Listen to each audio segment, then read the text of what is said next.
The NHL news wire is heating up, and that means draft season is upon us in the fantasy hockey realm. And that's why on the Thursday episode of the Locked On Fantasy Hockey Podcast, we're breaking down all of the top news from around the NHL, including what is Mike Babcock up to in Columbus. We're going to break it all down on today's episode. Let's tap in. You're Locked On Fantasy Hockey, your daily podcast on fantasy hockey. Part of the Locked On Podcast Network, your team every day.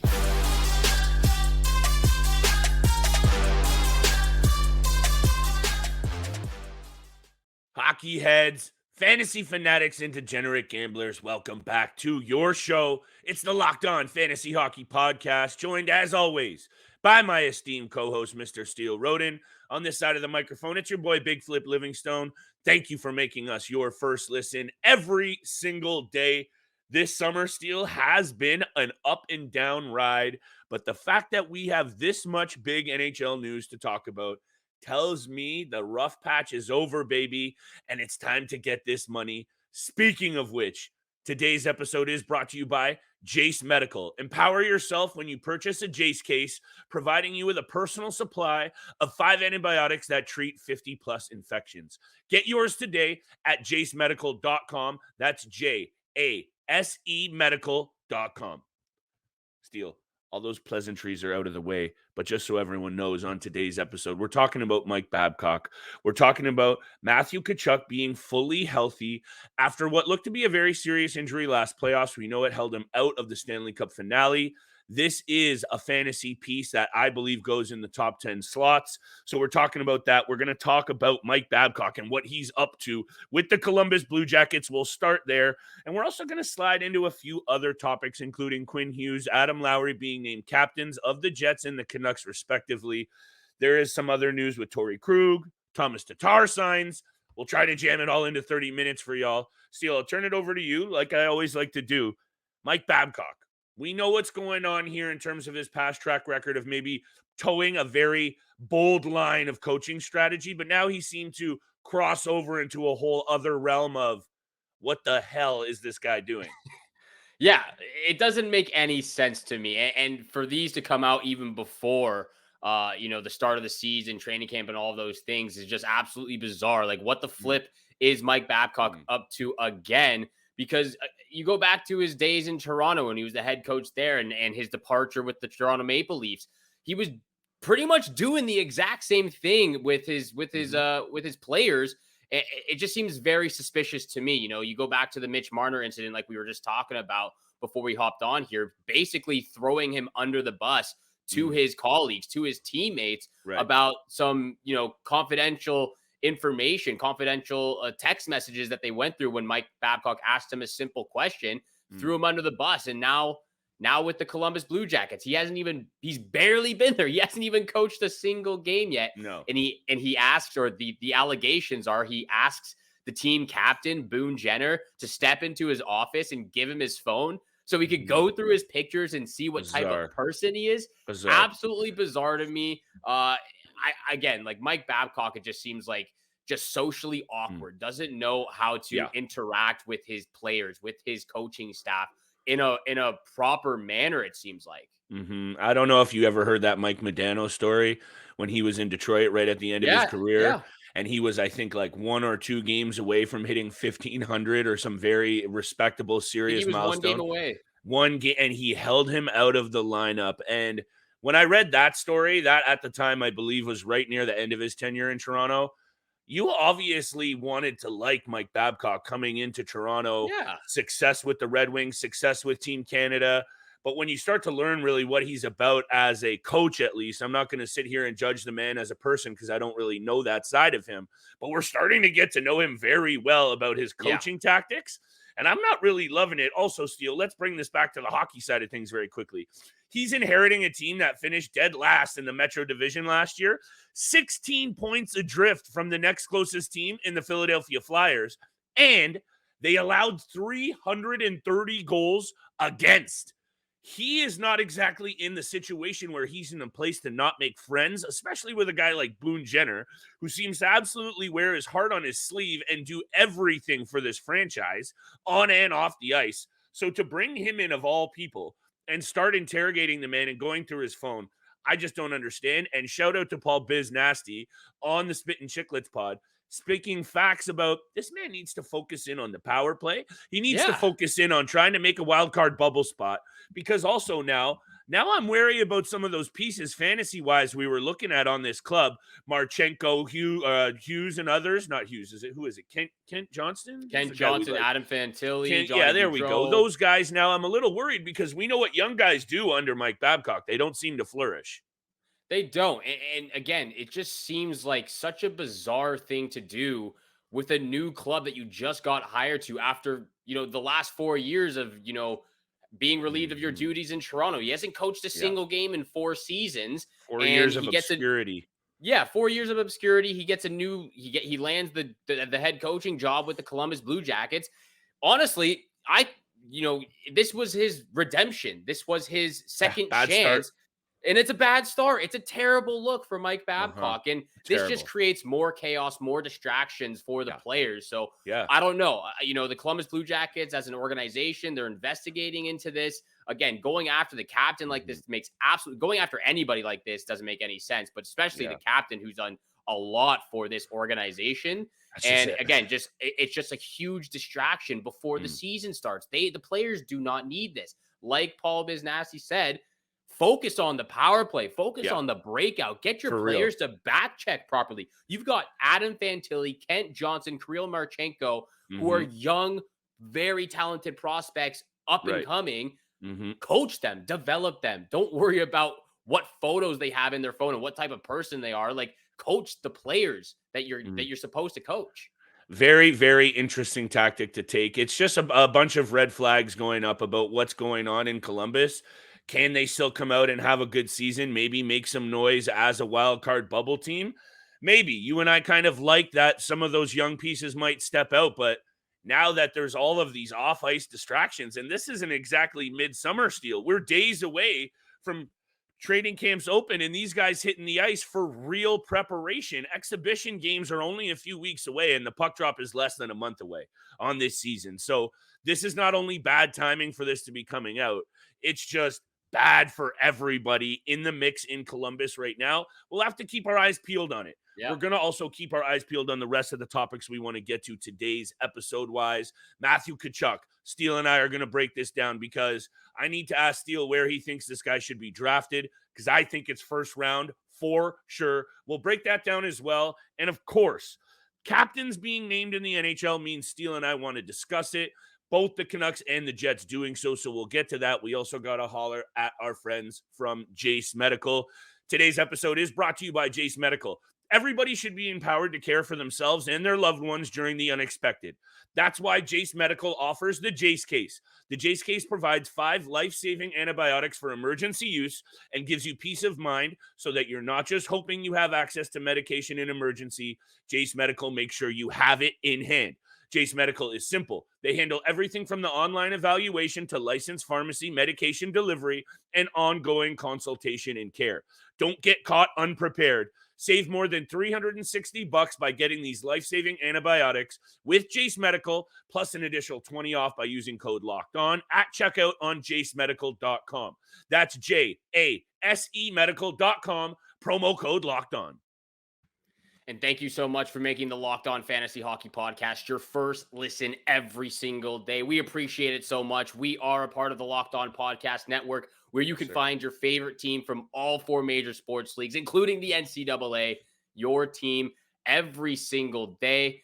And look, we are days away from, or not days, we are weeks away from the opening season. We're getting there. Please make sure you hit the subscribe button, hit the follow button on your favorite podcast platform, and leave a 5-star review. We are over 55 participants added onto the list that want to join the Fantasy Hockey Listener League. Again, 2 separate leagues, casual and competitive. So if you want to be a part of it, the cutoff date to enter onto the list, get added onto the list, is September 20th.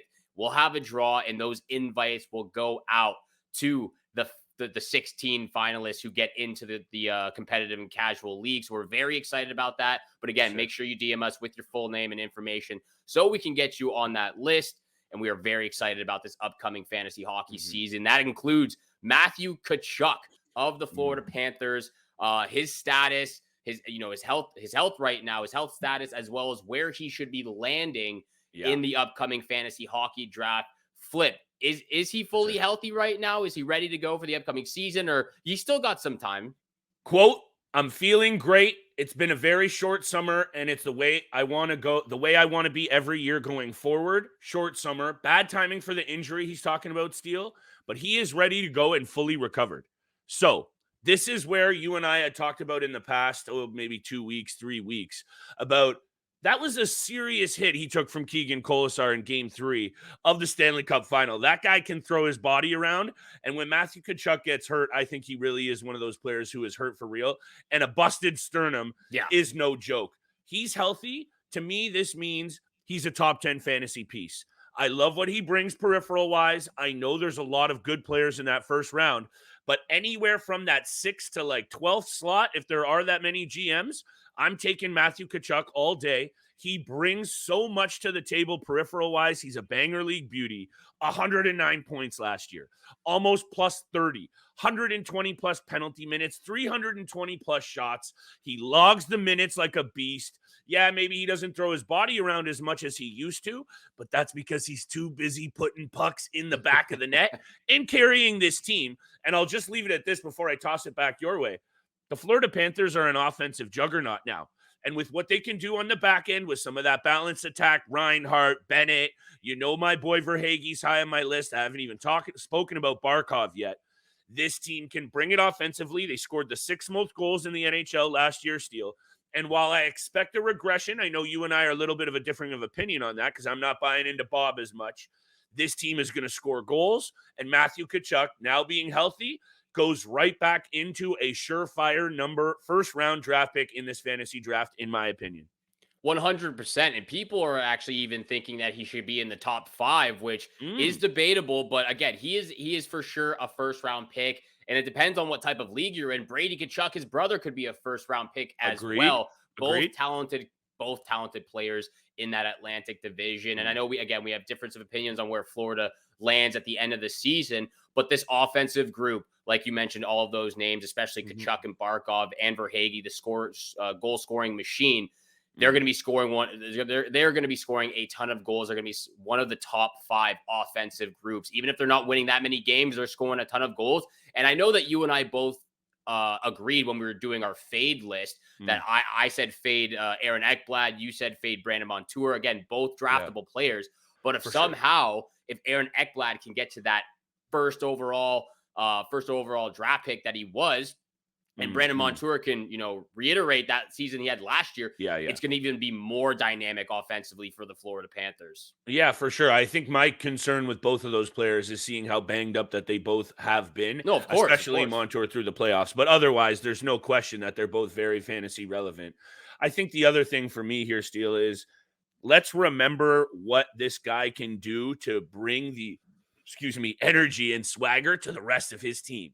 And that seems to be infectious, and it allows him to really go on these impressive runs. We saw it in the playoffs, but even in the regular season of putting up multiple games in a row of not just a couple of points. I'm talking 3 or 4 or 5 shots on net, 5 or 6 penalty minutes, maybe even a couple of hits. He's that kind of a guy that if he has a big night, Florida has a big night, your team is almost guaranteed to have a big night. And I absolutely love that. And that's why I actually, with this, back to the fantasy angle very quickly, is I would love to pair Tkachuk with one of their top defensemen and have some really, really big offensive nights. That's what I'd be looking to do in this fantasy draft kind of situation.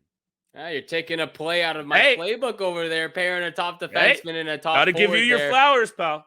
That's what I love to do. That's one of my strategies every time I'm in a fantasy hockey league. I try to draft a top forward, obviously in the first round, and then match him up, pair him up with a top defenseman in the 3rd or 4th round. I just love doing that because if they're on one of the best teams in the NHL, the offensive and the fantasy points are going to rack up very quickly. And again, I'm going to go back to both Tkachuk brothers.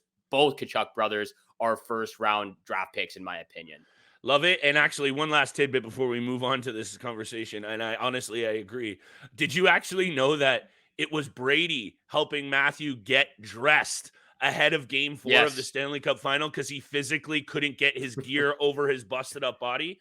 This is the kind of stuff I love, Steele. These guys are warriors. Brotherly love, baby. Torey Krug, not so much a warrior. We can mention that in a sec if we want. You know what? Why don't we just talk quickly about Krug before we get to the captains? Because as much as, I know he is a name, he's still fantasy relevant. He's probably the second or third down the depth chart now in St. Louis.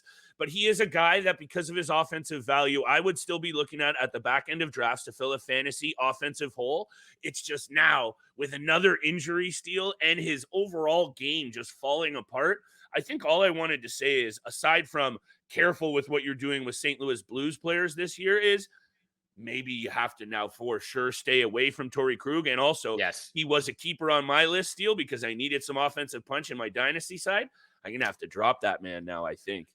I think so. And for me personally, like, a few years back, I was drafting Torey Krug. Now I try to stay away from him at all costs. Smart. If someone tries to trade him towards me, I'm vetoing that right away because I want nothing to do with Torey Krug. I don't think he's as fantasy relevant as he was a few years ago. Like the last 5 seasons, he hasn't played more than 65 games. I know one of them was a COVID year, but he had injured COVID as well. He had COVID, but he's injured all the time. Again, doesn't play more than 65 games the last 4 years. Yeah. Offensively, he can rack up the assists, but last year only had 32 points. He doesn't get many hits. He doesn't put the puck on net. Not a ton of power play points, as I can see as well. Yeah, only 13 power play points. He's just not this. To me, he's never been the same since he left Boston. And to me, that was a big crucial downward spiral in his career. I understand he got the big payday, but he just has not been the same since he's joined the St. Louis Blues. Yeah, 87 blocked shots, 50 penalty minutes, and 32 points in 63 games would still minus allow 26. Me. Oof. Yeah, for sure. No, it's a pick your poison. But for me, he still was somewhat fantasy relevant. Although what you're saying is on point, and it's fading quickly with him for sure. And I guess if we're not buying into what's going on in St. Louis overall as well, maybe that minus 26 gets even more crooked. I guess just the disclaimer here is now that he, it's a foot injury. I think it's just another one in his cap, lower body, upper body. He's been out quite a bit. Buyer beware with Torey Krug. Like I said, he's now a drop what round would you draft Torey Krug? And you said you'd be taking him in the later rounds. Like what do you think? Like as my last backup spot for my defensive. That's what I was thinking, like as well. Last 2 rounds if I'm not, and it's only for the peripheral. I'm sorry, I mean for the offensive value and not for the peripherals. So that's how I was looking at it. And also, me, Steele, I always think to keeper dynasty first. So he for sure was still relevant there. But yeah, year-to-year leagues, this guy is now definitely got to come off your board for a number of reasons. We got a couple more reasons why you want to stay tuned into the show, though, Steele. We're going to talk about this captain situation in Winnipeg and in Vancouver and what it might mean for their fantasy value as well. I think it will mean a lot for both of those players, especially the one from Vancouver, the captain, the new captain of the Vancouver Canucks.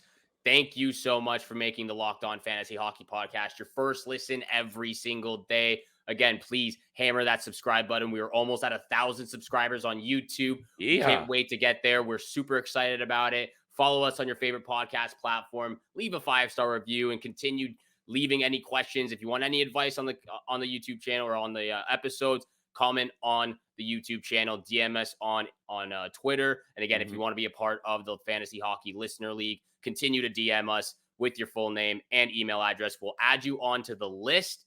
And the cutoff date is for September 20th, draft date September 27th and 28th. Continuing, though, on the conversation of these new captains, Adam Lowry named the captain of the Winnipeg Jets, and Quinn Hughes named the captain of the Vancouver Canucks. Who would you like to start with first? I think there's more of a conversation here to be had about Quinn Hughes. So why don't we save that for a hot second and just mention Adam Lowry's a grinder. I love this ad for him as the C. He's been wearing the A for the last season. 36 points in 82 games last year, 48 penalty minutes, 126 shots. Even on the keeper dynasty side of things, he barely scrapes the realm of being a factor. I don't know now if the C does anything for it overall, Steele, but you and I have kind of been unable to put our finger on what's going on in Winnipeg over the last couple of Yeah. years, and not in a good way. And I think things are finally starting to settle down and make sense in Winnipeg, at least when it comes to these off-ice things that you and I have had some question marks about. So I think this team is starting to finally head in the right direction. Again, this is where you and I think, differ a little bit in terms of expectations for this squad, much like Florida. But the other way, I think the Jets are going to be a better team than you do. Yeah. But I like this positional ad for them big time in terms of naming the captain. I think this guy is also just the prototypical guy to lead this team. I think it's a great pick for the captaincy for the Winnipeg Jets. He has so much passion every single time he's on the ice. Big Like lad. you said, he's a big lad. He's a grinder. He works hard. Yeah. Again, fantasy relevant. I think he's a great pickup off the waiver wire if the Winnipeg Jets have a big week, 4 or Yeah. 5 games in a week. Good point. But 161 hits brings the body. yeah, hundreds. Yeah, brings the body, the banger league beauty in him with the hits and the penalty minutes. Mhm. Again, I just think it's a great choice for the captaincy and for this guy who's now into that veteran role for the Jets moving forward. I think he's going to get the boys fired up and going this upcoming season, and he's not going to let anyone drag themselves down or drag this team down. He's going to be under them or backing them up every single game, every single night. So I love the choice for the captaincy with Adam Lowry. I agree, and I think where you and I also agree is where we're somewhat unsure about this Quinn Hughes appointment from the angle of, I thought this was Elias Pettersson's team. Yeah. It seems to be on the ice. You and I are not in the dressing room. We are not accredited media members in the scrum. But from an outside look, Steele, I don't know if I like this one as much. And I know he's coming off a year where he almost had 70 apples. We love what Quinn Hughes can do offensively. He's a very relevant top fantasy piece on the blue line. But I don't know. Why don't you hit me with your take on this? This is a crew that I think needs someone a little bit more vocal, who it seems Elias Pettersson is. I know that's, again, a peripheral outside take, but I don't know about this one, Steele. And I know he's saying all the right things. He's part of the a family of hockey players. Just, I don't know. This one just doesn't sit right with me. Yeah, I'm also sitting on the fence here, and if I had to pick a side, I would lean towards it not being my choice for the captaincy. Again, still a great player for the organization, great player in the NHL. I would have leaned towards Elias Pettersson. The thing that worries me about Quinn Hughes as the captain, I just don't know how vocal he is on the ice and in the dressing room. He gives me John Tavares vibes, and again, you don't really see Tavares really be vocal on the bench and go after his teammates if they make a mistake or tell them what to do. He does help them on the ice, go here, like this is where I'm going to put the puck. But when things go wrong, how can you be a leader? How can you be vocal with the teammates? And I just don't know if Quinn Hughes has that in him. I would love to see it this upcoming season, get fired up. If you're losing a game or one of your teammates made a mistake, obviously don't go after him too hard, but you want to be a great leader and you have to be vocal. I just don't know if Quinn Hughes has that in him yet. 9th in Norris voting a year ago, 154 shots on net, 32 power play assists, brings it on the power play big time. I think it's natural to probably expect the Canucks to be a little bit better, but I don't know if I'm ready to go out there and throw any kind of expectations at this team, Steele. And let me just explain to you very quickly why. This Pacific Division immediately is Vegas, Edmonton, and LA. And then right there is Seattle. So automatically they're battling for what? The 8th and final spot in that division, because Minnesota, Dallas, and Colorado are taking 3. There's not a lot of spots left in that Western Conference. So it's going to be a tough year in Vancouver once again. And I know Elias Pettersson is also a very young player. How many years has he been in the NHL? 20. Elias Pettersson, I believe he's 22. Yeah, he's probably been in the league, I think, 1 year less than Hughes. What it's about for me is, what does your captain look like in terms of the leader on and off the ice, which you alluded to? Can he get it done? He might be able to, Steele. He might be now carrying this team and steps out. Could be. It doesn't seem like he's that kind of guy. I don't know him, though. These are some outside takes, but I think it means that you can look to Quinn Hughes with this next wrinkle of pressure, Steele. Is it going to allow him to flourish as a fantasy star? Or is he going to maybe regress back down into that 60-point realm? Because I'm looking at this guy as one of those top offensive defensemen in the league. He's definitely top 10, if not top 5 on the rise. Yeah, I think top 10 for me is more Top 5 might more be correct. bold. Top 5 might be. You might have to save that for the top 5 bold predictions for this upcoming season. I think that's top too 10, bold. maybe That's too top bold. 12. Top 10. Top 10. I want to correct myself real quick. Elias Pettersson will actually be 25 years old in November, so he's older than Quinn Hughes. And again, I just think it should have gone to him. It is a very tough division in that Pacific for the Vancouver Canucks. Not a lot of spots open there. I do want to say this before we wrap things up, and I want your take on this real quick. I think Thatcher Demko is going to be a lot better. Don't be afraid of drafting him. If he does fall down the draft board, he's probably still going to be there. I think Demko is going to be a great steal in the mid to late round. This was a player you and I perhaps spoke about the most, maybe not on air, but off air. You and I spoke a lot about Demko because going into the season, I was quite high on this player. And coming off the year he had before, 33, 22, and 7 with a .915 save percentage, to come in and then put up .901 save percentage, Steele, and .316 goals against. We know he was injured, come off a bad start. There was a lot of on and off ice things going on in Vancouver last year. I love Demko this year for a comeback. I think he has all the makings to be a number 1 goalie, so I'm on board with that take for sure. And a full year of Philip Hronek there, a full year of Ricky Tocchet behind the bench, another year of Pettersson developing, Kuzmenko now settling in. I think the Canucks are better. I just don't see it for them with that Pacific teams ahead of them. It's going to be a tough challenge for the Vancouver Canucks for sure. Many, many talented teams in that division, but keep a lookout for it all season long. The season, October 7th. We cannot wait for this upcoming year. Thank you so much for making the Locked On Fantasy Hockey Podcast your first listen every single day. Make sure you're tuning in, though. Monday through Friday, 7 o'clock in the morning is when our episodes drop on YouTube and your favorite podcast platform. So again, thank you so much for tuning in for today's episode with Flip and I. Have a great day. Good luck with all your bets out there, and we shall see you back here again tomorrow. Peace.